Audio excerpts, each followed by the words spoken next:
أهلا وسهلا كمان بليز. پاکستانی افطار تو بہت دیکھ لیے، لیکن فلسطین میں روایتی افطار اور اس میں کھائے جانے والے کھانے کیسے ہوتے ہیں، یہ جاننے کے لیے ہم پہنچے کراچی میں ایمان کے گھر۔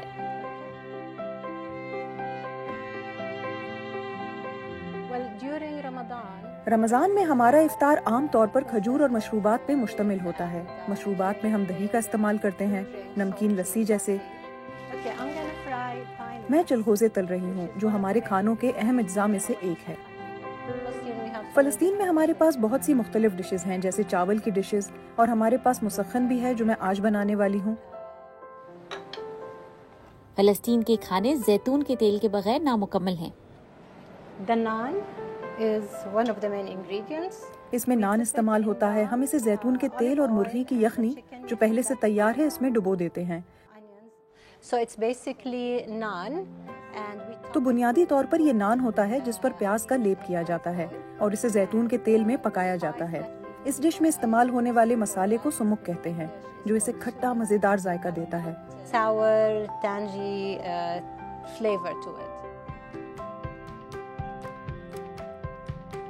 Just like there are so many Pakistan میں بہت سی دالوں کے ڈشز کی طرح فلسطین میں بھی دال کا سوپ ہوتا ہے۔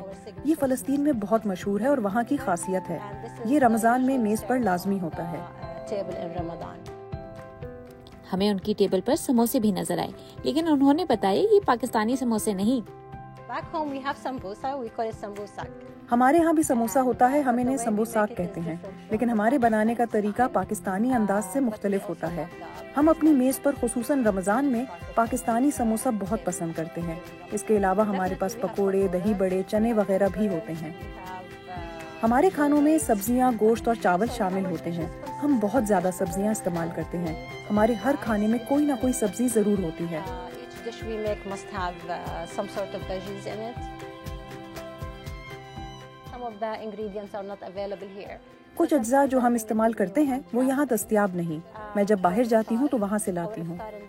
رمضان میں اکثر خاندان والے ایک دوسرے کو دعوت دیتے ہیں۔ ہمارے ہاں افطار اور رات کا کھانا ایک ہی ہوتا ہے۔ سب کو اپنے بہن بھائیوں، خالاؤں اور رشتہ داروں کی طرف سے دعوت دی جاتی ہے، اس لیے ہم رمضان کا بے صبری سے ہر سال انتظار کرتے ہیں۔ Forward to having Ramadan every year.